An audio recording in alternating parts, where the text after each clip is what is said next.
My mentally unstable brother ambushed my husband and gave him a black eye. That's how I found out. He had discovered the disgusting secret my husband kept hidden from me for years. My twin brother has always been the wild card of our family. I remember being 16 when he tried to peer pressure me into stealing our parents' liquor and getting drunk together. I declined, and when I came back to the kitchen an hour later, I saw him stumbling all over the place, barely able to stand still. I fed him some bread and water and hoped this was a one-time moment of teenage rebellion, but it wasn't. He continued to drink himself dry, and it even got to the point where I noticed him bringing in a flask into school. I thought it would be easy to talk to him, that all I had to do was let him know he was acting like an R-word and would have no future, but it wasn't. That's when he threw his water bottle at me. It was hard, threatening. Nancy, get the EF out. So by the time he barely made it to graduation, he was a full-blown alcoholic. Coffee every morning that was 80% vodka, a few bottles of Budweiser every night that he kept under his bed. And I didn't even have to tell my parents, because he made it so obvious that they found out themselves. As my dad threw all his shut into a bin bag, Brian's whole stature changed. He went from having a boyish smirk on his face and pretending like he didn't care, to being filled with rage. I just stood frozen in the doorframe, wanting to see what was happening but not wanting to get hurt. Suddenly, Brian clocked him. "I'm so sorry," he immediately yelled, looking down at his hands like he was scared of what he was capable of. Tears were streaming down his face. My dad hugged him and promised that we were there for him, that he would pay for him to go to rehab. Fast forward 10 years, and Brian seemed like he got his life together. By this point, he had a daughter and wife. We were all extremely proud of him. Meanwhile, I had a husband that I loved. Luckily, his mom was an abusive alcoholic, so he was fully trained on how to deal with one. So when we went to my parents' house for Thanksgiving, everything was going smoothly at first. We honestly looked like the white picket fence family everyone always talks about. I was downstairs with my dad cooking up a steak when I heard a yell from upstairs. I sprinted so fast I almost tripped over, and that's when I saw Brian had given my husband a black eye right outside the bathroom door, just like the one he had given my dad all those years ago. "Get the F away from her," Brian yelled. A wave of shock ran through me, and I slapped Brian. My husband, being too nice to hit Brian back, settled for leaving with me. I didn't know what had happened, but I wasn't sticking around to find out, because if Brian had started drinking again, there was no way I'd allow my pregnant self to be anywhere near him. I expected everyone to be angry on my behalf, but from skimming the message notifications, it was clear everyone jumped on the hating my husband bandwagon. It felt like everyone had lost their minds, and I guess my husband noticed my discomfort, because he took my phone and told me to just relax for the evening. He even deleted all the texts I had received. He really seemed perfect. That's when things took a turn. The next day, I went to call Brian, mainly to encourage him to return to rehab. But as soon as the phone started ringing, my husband slapped it out of my hand. "Why the F are you talking to a man that assaulted me?" If I was any other woman or a younger version of myself, maybe his manipulation would have worked. But even I knew that slapping a phone out of my hand was crazy.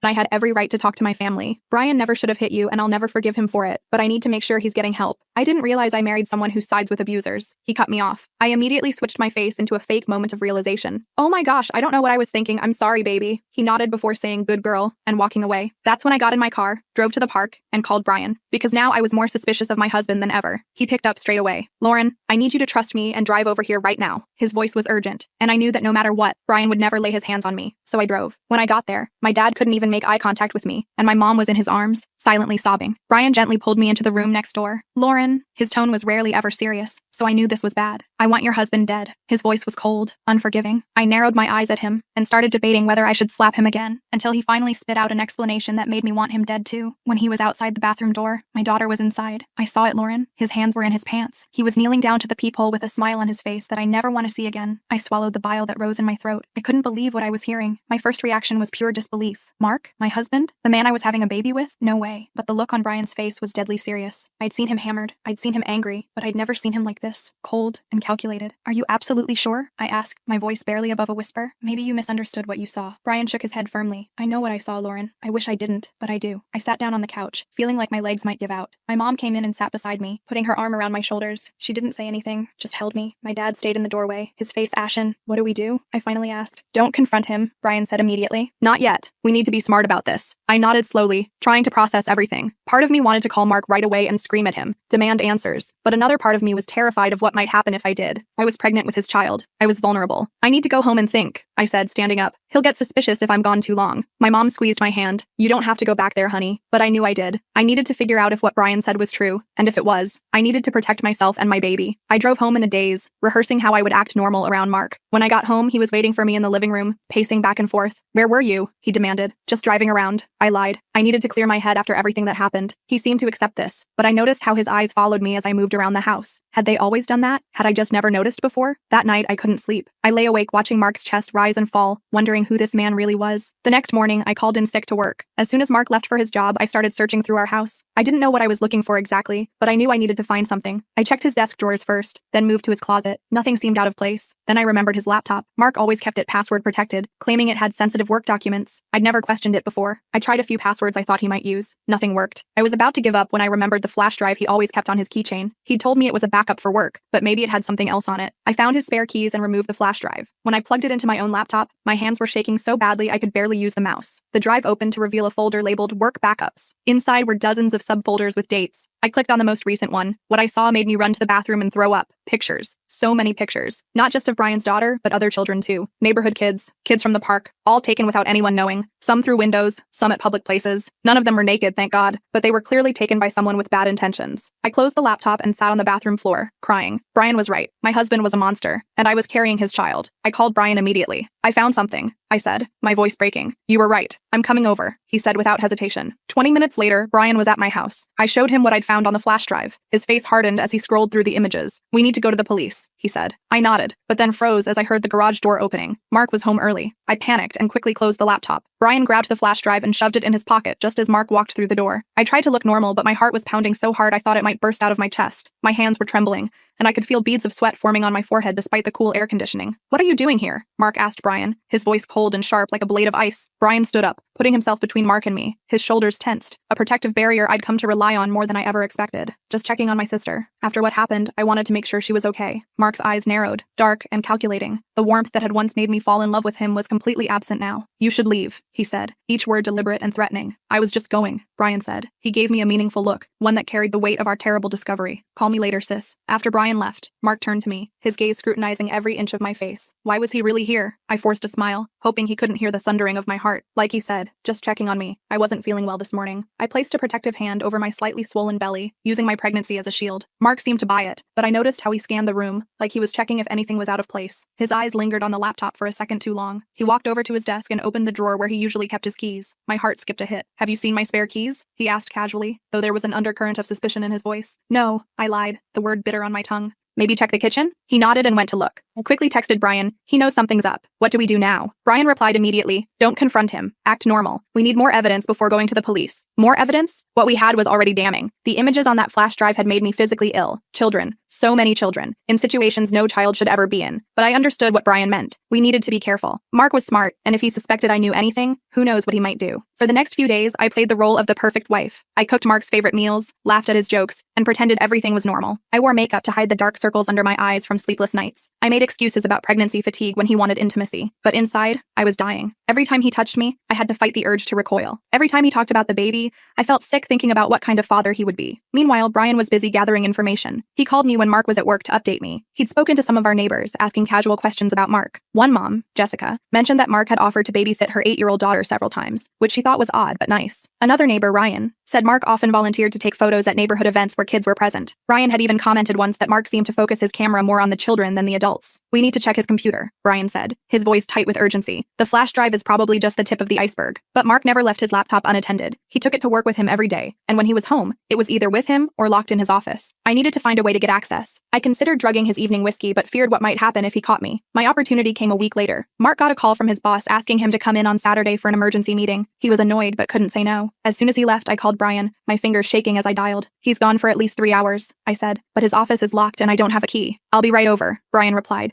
determination evident in his voice. When Brian arrived, he brought a small toolkit with him. His eyes were serious, focused. I learned a few things in my wild days, he explained as he worked on the office door lock. It took him about 10 minutes, but he got it open. Mark's office was meticulously organized, almost obsessively so. Every pen aligned, every paper stacked perfectly. His laptop was gone. He'd taken it with him. But there was a desktop computer that I rarely saw him use. It was password protected too. Let me try something, Brian said, sitting down at the desk. He tried a few common passwords before looking up at me. What's your anniversary date? I told him, and he typed it in. Nothing. Then he tried my birthday. Still nothing. What about the baby's due date? He suggested. I gave him the date, and to my surprise, the computer unlocked. My heart sank. Even his password was about accessing children. The thought made bile rise in my throat. Brian started searching through the files while I kept watch at the window, terrified Mark might come home early. The sky outside was gray and threatening rain, matching my mood. What Brian found made my blood run cold. Hidden folders with more pictures, some even worse than what was on the flash drive. There were also chat logs where Mark had been talking to other men with the same interests. They shared tips on how to gain trust, how to get access to children. Reading over Brian's shoulder, I had to rush to the bathroom to throw up. We need to copy all of this, Brian said, plugging in a portable hard drive he'd brought with him. His face was ashen, his jaw clenched tight. While the files were copying, I searched through Mark's desk drawers. In the back of the bottom drawer, I found a small notebook bound in black leather. Inside were names and addresses of families with young children, including some from our neighborhood. Next to some names were stars or check marks. Jessica's daughter had 3 stars. I showed it to Brian, who looked like he might be sick. Lauren, we need to go to the police with this, he said. Today.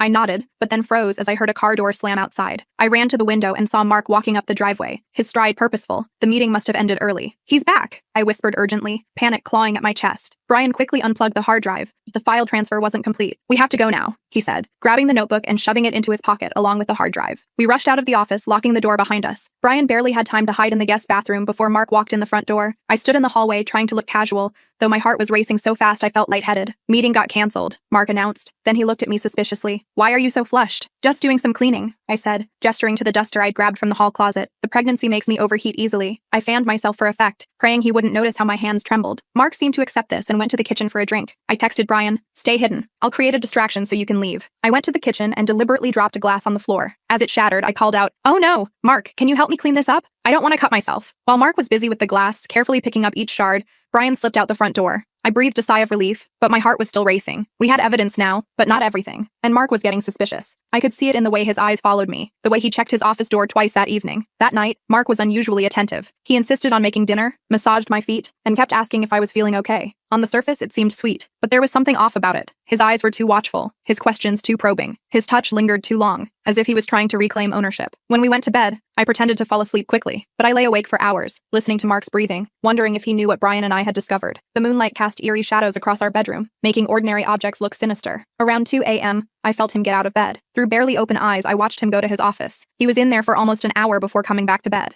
I remained perfectly still as he slid under the covers, afraid that even the slightest movement would give me away. The next morning, I checked my phone and found a text from Brian. Meet me at the park at 10. Bring anything important you need. I knew what he meant. It was time for me to leave Mark. I waited until Mark went to shower, then quickly packed a small bag with essentials, clothes, toiletries, important documents, and the ultrasound picture I kept in my nightstand drawer. I also grabbed my grandmother's ring that Mark didn't know about, something I could sell if I needed money. I hid the bag in my car while Mark was getting dressed. I'm going to the grocery store, I told him casually as I grabbed my purse. Need anything specific? He shook his head, but I noticed how his eyes followed me as I grabbed my purse and keys. Don't be too long, he said. It sounded like a warning, not a request. I drove to the park where Brian was waiting with our parents. My mom hugged me tightly, her familiar perfume momentarily comforting me. My dad, usually stoic, had tears in his eyes. He and Brian stood guard, watching for any sign of Mark. We have enough to go to the police, Brian said, showing me the hard drive and notebook. But it's not complete. There's more on his laptop and probably online accounts we don't have access to. I don't care, I said, my voice stronger than I expected. I just want to be done with him. I want a divorce and a restraining order. My parents nodded in agreement. You'll stay with us, my mom said, squeezing my hand. He won't dare come near you there. But as we were talking, my phone buzzed with a text from Mark. Where are you really? The grocery store says they haven't seen you. Come home now or I'll have to come find you. My blood ran cold. He was tracking me somehow. He knows I'm not at the store, I told the others, showing them the text. My hands were shaking so badly I nearly dropped the phone. How could he know that? My dad asked, his face darkening with anger. He must have put a tracking app on my phone, I realized, or maybe my car. Brian immediately took my phone and turned it off. We need to check your car for GPS trackers, he said. We searched my car thoroughly and found a small tracking device magnetically attached under the rear bumper. Brian removed it and threw it in a nearby trash can. I felt violated all over again, knowing Mark had been monitoring my movements. We need to go to the police now, my dad said, before he figures out where we are. We drove to the police station in my parents' car, leaving mine at the park. I was terrified but determined. This had to end. The weight of what we'd discovered, what Mark was capable of, pressed down on me like a physical force. At the station, we spoke to a detective named Pamela Rodriguez. She was a petite woman with sharp eyes that missed nothing. I explained everything, what Brian had seen, what we'd found on the flash drive and desktop, the notebook with children's names. Detective Rodriguez took it all very seriously, her expression growing grimmer with each detail. We'll need to get a warrant to search your house and seize his electronic devices, she explained. In the meantime, I strongly advise you not to return home or contact your husband. I nodded, relieved that she believed us. What about a restraining order? We can start that process today, she assured me. Do you have somewhere safe to stay? She's staying with us, my dad said firmly, his arm protectively around my shoulders. As we were leaving the station, my mom's phone rang. It was our neighbor, Jessica, calling in a panic. There's something wrong at Lauren's house, she said. Mark is throwing things out the window and yelling. Should I call the police? They're already involved, my mom told her. Stay away from the house, Jessica. Mark is dangerous. Detective Rodriguez overheard and immediately dispatched officers to my house. He must have realized you're not coming back, she said grimly. We waited at the station for news, the minutes crawling by like hours. About an hour later, Detective Rodriguez returned. Your husband wasn't at the house when officers arrived, she told me, but it looks like he was destroying evidence. They found smashed hard drives and burned papers. My heart sank.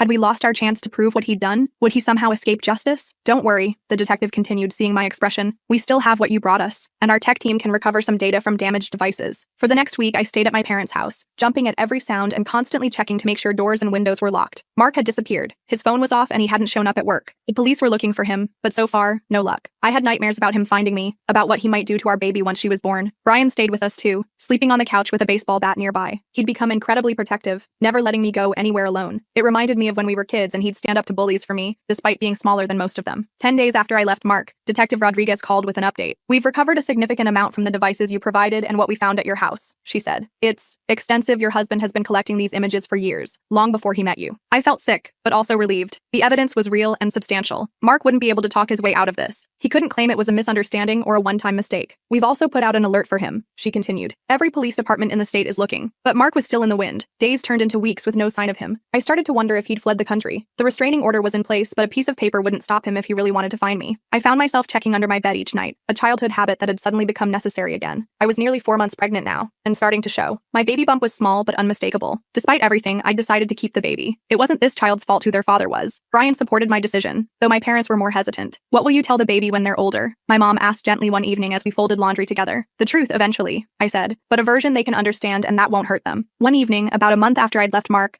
I was helping my mom with dinner when the doorbell rang. Brian went to answer it, baseball bat in hand. I heard voices, then Brian called for me. At the door was Ryan, our neighbor from across the street. His normally cheerful face was drawn with concern. I think I saw Mark, he said without preamble. He was sitting in a car down the block from your house. When I walked toward him to check, he drove away. My heart started racing. When was this? About an hour ago, Ryan said. I called the police, but by the time they got there, he was gone. We thanked Ryan for the warning and immediately called Detective Rodriguez. She promised to increase patrols in our neighborhood and reminded us not to approach Mark if we saw him. That night, none of us slept well. Every noise made me jump. The house settling, the wind in the trees, a car passing by. Around 3 a.m., I got up to use the bathroom and noticed a light on downstairs. I found Brian sitting at the kitchen table staring at his phone. Can't sleep? I asked, sitting across from him. He shook his head. I keep thinking about what I'd do if I saw Mark right now. Don't, I said firmly. He's not worth throwing your life away for. Brian looked up at me, his eyes tired but determined. I'd do anything to protect you and that baby, Lauren. Anything. The next day, I had a doctor's appointment for an ultrasound. Brian insisted on coming with me, along with my mom. We were extra cautious, checking for anyone following us and parking close to the entrance. The appointment went well. The baby was healthy, growing right on schedule, and we even found out I was having a girl. Despite everything, I felt a moment of pure joy seeing my daughter on the screen, her tiny hands and feet, the flutter of her heart. It was miraculous. My mom cried, and even Brian got a bit misty-eyed. As we were leaving the hospital, I spotted a familiar car in the parking lot. My heart stopped. That's Mark's car, I whispered to Brian, pointing discreetly. Brian immediately put himself between me and the car, while my mom called Detective Rodriguez. Get back inside, Brian urged, guiding us toward the hospital entrance. But before we could reach it, Mark stepped out from behind a column. He looked terrible, unshaven, clothes rumpled, eyes wild with a desperate intensity that frightened me. Lauren, he called out. I just want to talk. Stay back, Brian warned, stepping forward. The police are on their way. Mark ignored him, his eyes fixed on me. You've ruined everything, he said, his voice eerily calm. I lost my job, my reputation, all because you couldn't mind your own business. You ruined everything yourself, I replied, finding courage I didn't know I had. What you did, what you were going to do, it's unforgivable. Mark's face twisted with anger. You have no idea what I'm capable of, he threatened, taking a step toward us. Brian moved forward to block him. Neither do you, he said coldly. For a tense moment, they stared each other down. Then we heard sirens in the distance. Mark's eyes darted around, calculating. With one last venomous look at me, he turned and ran toward his car. Let him go, I told Brian, who looked ready to chase after him. The police will find him. And they did. Mark only made it about 5 miles before a police roadblock stopped him. He was arrested without incident, though Detective Rodriguez told me later that they found a knife and rope in his car. I tried not to think about what he might have been planning. In the weeks that followed, more evidence came to light. The police found that Mark had been part of an online network of men who shared similar interests. Some of his friends were also arrested. The case against him was airtight. I filed for divorce immediately,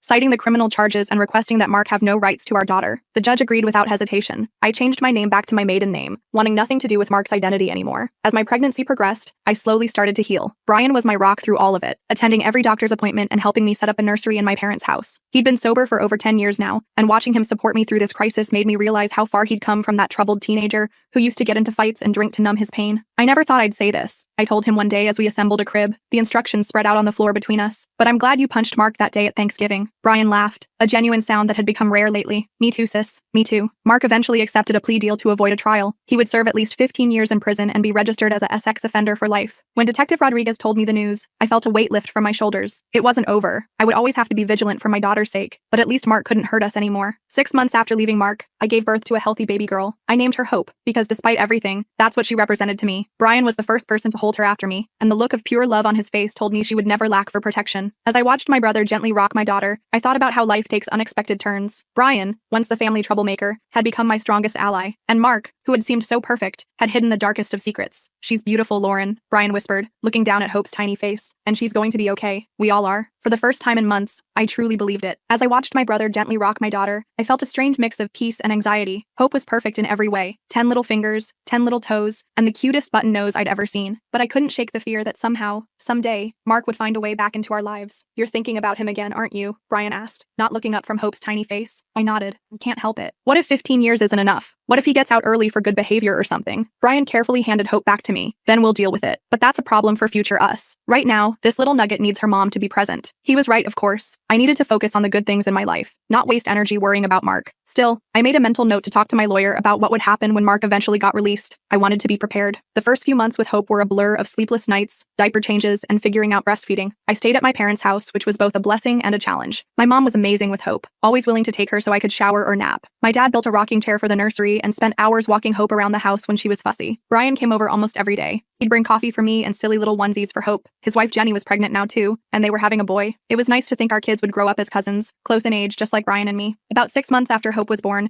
I started looking for my own place. As much as I appreciated my parents, I needed some independence. Brian helped me find a small 2-bedroom house just a few blocks from my parents. It needed some work, but the price was right, and the neighborhood was safe. "You sure you want to do this?" Brian asked as we painted the living room a soft yellow. "Mom and Dad love having you there." "I know," I said, carefully edging around the window trim, "but I need to stand on my own 2 feet. Plus, I think Dad's about to lose his mind if he has to watch one more episode of that baby show Hope likes." Brian laughed. "Fair enough. But I'm installing security cameras before you move in. Non-negotiable." I didn't argue. The truth was, I wanted those cameras. Even though Mark was locked up tight, I still sometimes woke up in the middle of the night, heart racing, convinced I'd heard someone trying to get in. My therapist called it hypervigilance, a normal response to trauma. Knowing the house was secure would help me sleep better. The day I moved in, my whole family showed up to help. My dad and Brian handled the furniture while my mom organized the kitchen. Jenny set up Hope's nursery, arranging stuffed animals and hanging the mobile Brian had bought. By evening, the place actually felt like home. That night, after everyone left and Hope was asleep in her crib, I sat on my new couch and looked around. For the first time in over a year, I felt like I was moving forward instead of just reacting to the next crisis. I still had bad days when I'd remember something about Mark and wonder how I could have been so blind, but those days were getting less frequent. A few weeks after moving in, I got a call from Detective Rodriguez. My heart immediately started racing. Had Mark somehow escaped? Was he coming for us? "Don't worry, he's still locked up tight," she said, seeming to read my mind. "I'm actually calling about something else. We found some additional evidence on one of Mark's cloud accounts. There are some files I think you should know about." I met her at the police station the next day. My mom watched Hope so I could focus on whatever Rodriguez needed to show me. I wasn't prepared for what she had. "These are files Mark kept about you," she explained, sliding a folder across the table. "It appears he was planning your relationship from the beginning." I opened the folder with shaking hands. Inside were printouts of social media posts I'd made years ago, before I even met Mark. There were notes about my likes and dislikes, my schedule, even a list of my friends. It was like reading a stalker's handbook, except the stalker had become my husband. "He targeted me?" I asked, though I already knew the answer. Rodriguez nodded. "It looks that way. He created a profile of you, figured out where you'd be likely to meet someone, and then orchestrated what seemed like a chance encounter." I thought back to how Mark and I met, at a coffee shop I frequented. He'd bumped into me, spilling my drink, and insisted on buying me a new one. It had seemed so random, so romantic. Now I knew it was calculated. "Why are you showing me this?" I asked, closing the folder. I couldn't bear to look at it anymore. "2 reasons, Rodriguez said. "First, it strengthens our case if he ever appeals his sentence. Second, I thought you deserved to know the truth. This wasn't your fault, Lauren. You couldn't have known." I nodded, but the knowledge still stung. I'd been chosen, studied, and manipulated by a predator, and I'd fallen for it completely. When I told Brian about the files, he was furious. "That sick bastard," he muttered, pacing around my kitchen. I should have hit him harder when I had the chance. "It wouldn't have changed anything," I said, watching Hope play with her toys on the floor. "And you might have ended up in jail instead of him." Brian stopped pacing and sat down next to me. "You know what's messed up? Part of me is glad this happened." I stared at him. "What?" "Not the Mark being a monster part," he clarified quickly. "But if you hadn't married him, you wouldn't have Hope, and she's pretty awesome." I looked at my daughter, happily banging blocks together on the floor. Brian was right. As terrible terrible as the situation with Mark had been, it had given me hope, and I couldn't regret that. As Hope's first birthday approached, I started feeling more like myself again. I'd gone back to work part-time at the accounting firm where I'd been before my pregnancy. My boss was understanding about my situation and let me work flexible hours. I'd even gone on a couple of casual dates, though nothing serious. I wasn't ready for that yet. The birthday party was small, just family and a couple of friends. Hope was more interested in the wrapping paper than the presents, of course. She'd started walking a few weeks earlier and spent the party toddling from person to person,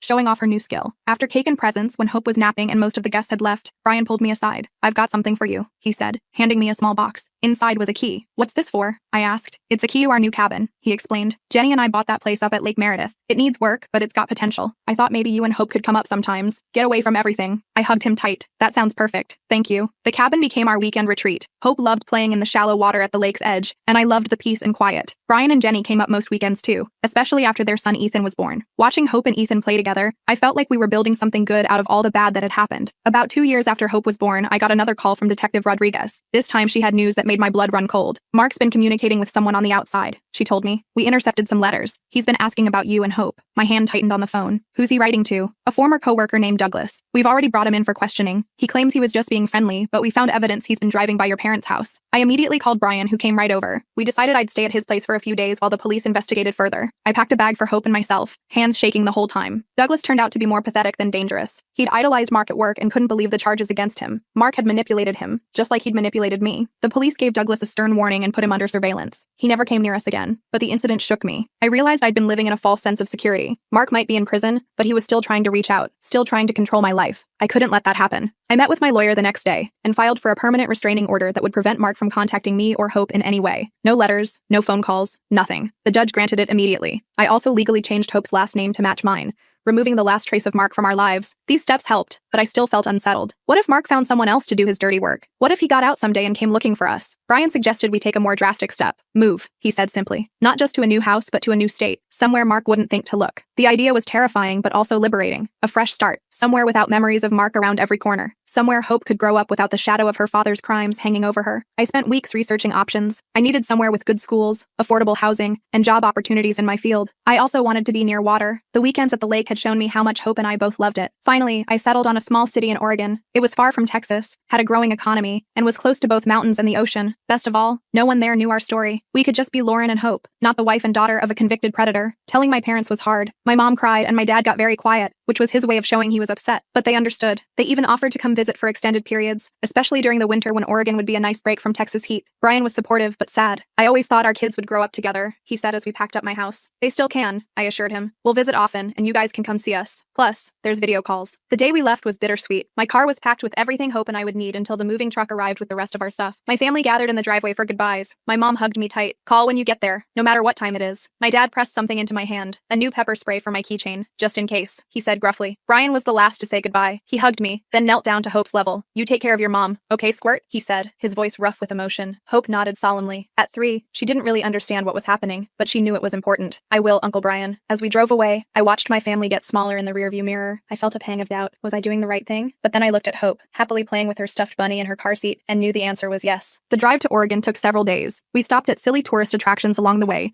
took pictures at state lines, and stayed in hotels with swimming pools. It felt like an adventure rather than an escape. Our new house was small but perfect. A blue cottage with a fenced yard and a view of mountains in the distance. The neighbors brought over cookies to welcome us, and Hope quickly made friends with the kids next door. I found a job at a local accounting firm, and Hope started preschool. We settled into a routine that felt normal, even happy. I still had security cameras installed and checked the locks twice every night, but those habits felt like prudent caution rather than paralyzing fear. 3 years after our move, I met someone. His name was Joseph, and he was Hope's soccer coach. He was patient and kind, never pushing for more than I was ready to give. When I finally told him about Mark, he listened without judgment, then simply said, "Thank you for trusting me with that." We took things slowly, very slowly. It was almost a year before I let him meet Hope as anything other than her coach. Another 6 months before I let him stay the night. But Joseph never complained. He understood why trust was so difficult for me. On Hope's 7th birthday, Joseph proposed. Not to me, both of us. He got down on one knee in our living room and asked Hope if it would be okay if he married her mom and became her dad. Hope, who had grown to adore him, launched herself into his arms with an enthusiastic yes. Then he turned to me with the ring. I said yes too. We got married in a small ceremony by the ocean. Brian was Joseph's best man, and Hope was my maid of honor. My parents beamed from the front row. As we said our vows, I felt the last pieces of my heart that Mark had damaged finally heal. Life isn't perfect. I still have nightmares sometimes. I still worry about the day Mark will be released, even though it's years away. But those fears no longer control me. I've built a life that's strong enough to withstand them. Hope knows a simplified version of the truth about her biological father, that he did bad things and had to go to prison. Someday, when she's older, I'll tell her more. But for now, she's just a normal kid with friends and hobbies and a stepdad who adores her. As for Brian and me, we're closer than ever despite the distance. We talk almost every day, and our families spend holidays together, alternating between Oregon and Texas. His son Ethan and Hope are thick as thieves, just like Brian and I were at their age. Sometimes I think about how differently things might have turned out if Brian hadn't seen Mark that day at Thanksgiving, if he hadn't trusted his instincts, if he hadn't been brave enough to tell me the truth. I might still be with Mark, unaware of the monster hiding behind his perfect husband facade. Hope might have grown up in danger. Instead, we're safe, we're happy, we're free, and that's worth everything we went through to get here.